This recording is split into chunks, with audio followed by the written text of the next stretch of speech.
profesionales pudiera llegar sin mayor dificultad a la Corte Suprema. Sin embargo, aquí, a partir de la Corte de Apelación, empiezan las influencias políticas de los grupos de presión, de las grandes firmas de abogados, que terminan por decir, llegan los peores, no llegan los buenos.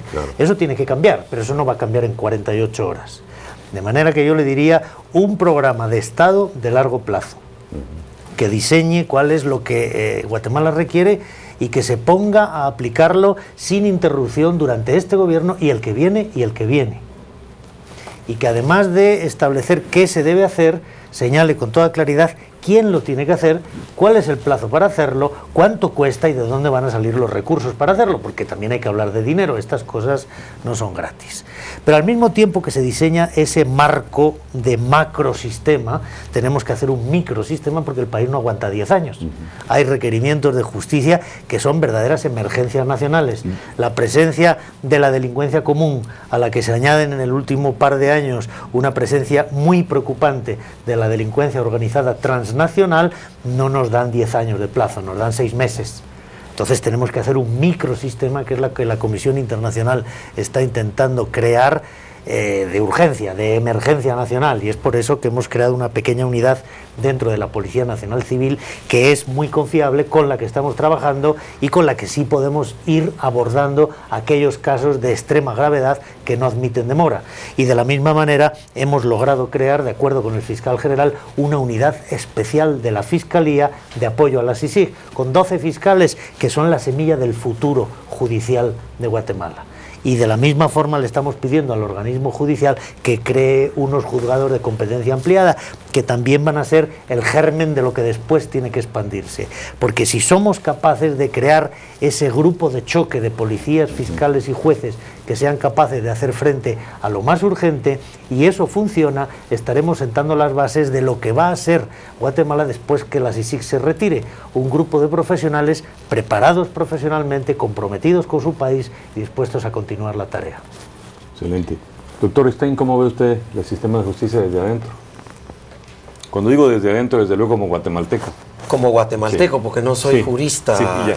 Yo sé. Bueno, yo creo que mencionar dos elementos fundamentales. Al solicitar la creación de CICIG, solicitamos una ayuda, no una sustitución. Yo creo que esto es muy importante porque tenemos la mala costumbre en Guatemala de echarle la culpa de todos nuestros males a algo externo, no asumir nuestras responsabilidades. Y bueno, siempre fueron los gringos los causantes de nuestros males, o Wall Street, o el capitalismo salvaje, o fueron vecinos, o fue la crisis. Bueno, es decir, aquí hay un núcleo duro de decisión política individual y colectiva, que es asumir cada ciudadana y cada ciudadano nuestras responsabilidades. Lo que ha pintado Carlos de un microsistema y luego una reforma o refundación profunda necesita una participación constante y una participación responsable de la ciudadanía.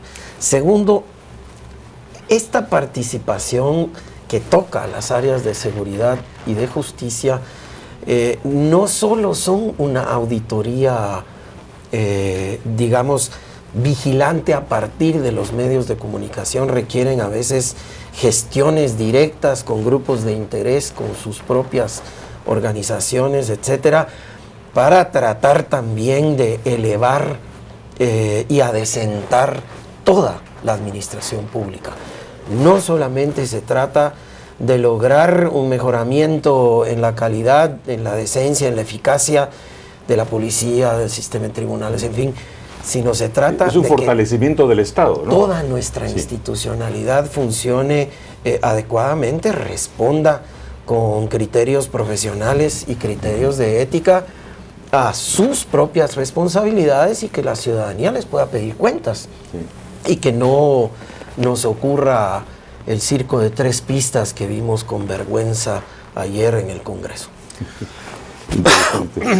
Precisamente hemos abordado en este programa la necesidad de fortalecer el Estado a través de el desarrollo de una burocracia que se profesionalice a través de gestiones de meritocracia, de evaluaciones de meritocráticas, y que permanezca al servicio de la ciudadanía y sin importar quién es el que llega al gobierno. Pero lamentablemente todos sabemos que los puestos públicos son parte del botín que buscan los partidos cada 4 años, y esa es la razón de que no se apruebe, por ejemplo, la ley de servicio civil, que es una ley que es absoluta y totalmente necesaria. Pero vamos a ir a un corte y cuando regresemos retomamos esta segunda, en la segunda parte vamos a continuar con un análisis de las limitantes que enfrenta la justicia en Guatemala. Gracias.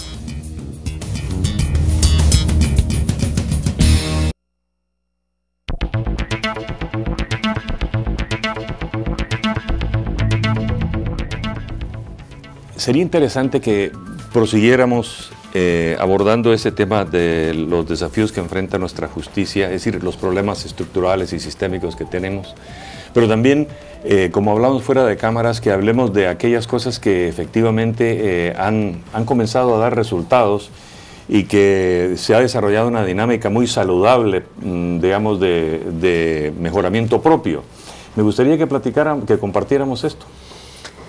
Miren, nosotros tuvimos que hacer una cura de humildad al poco tiempo de haber empezado a trabajar con nuestras contrapartes, reconociendo que ellos no hacían el trabajo porque no tenían las herramientas y por lo tanto tampoco nosotros íbamos a ser capaces de hacerlo si no les dotábamos de esos elementos. Por ejemplo, los fiscales de Guatemala no tenían ningún éxito contra la delincuencia organizada porque no podían hacer escuchas telefónicas y porque apenas tenían un sistema de protección de testigos. Entonces hemos tenido para ellos y para nosotros que dotarnos de esas herramientas y a partir de ahora estamos empezando a tener éxito.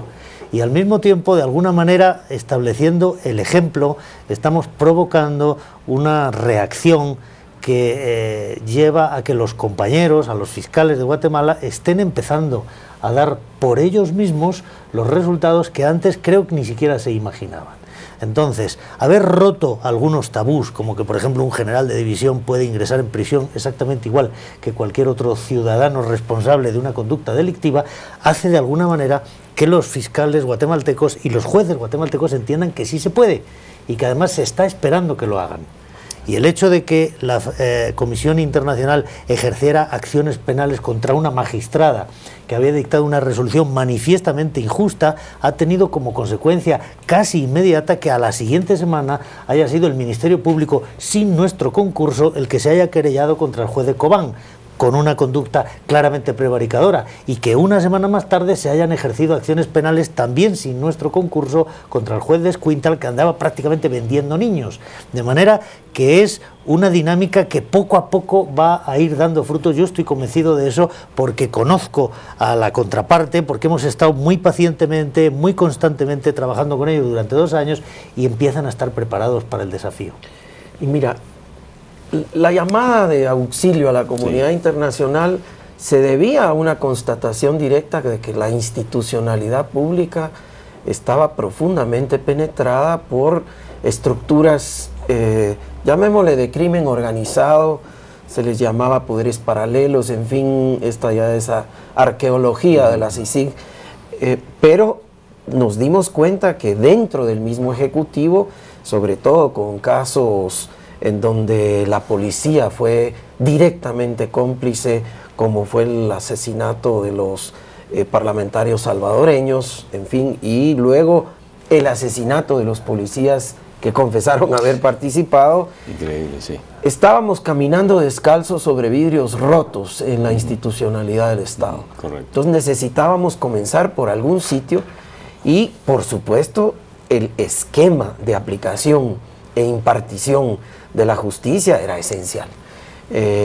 Y habiendo comenzado por ahí, también le pedimos a la CICIG, como parte del mandato, que nos ayudara a identificar y luego a ir desmantelando estos quistes, estas estructuras, pero fue desde el principio también un valor entendido que la sociedad organizada tiene que ejercer, tenemos que ejercer esta responsabilidad ciudadana de pedir cuentas a las autoridades públicas. Y esta es una perspectiva también difícil, llena de obstáculos incluso culturales, porque si vemos que alguien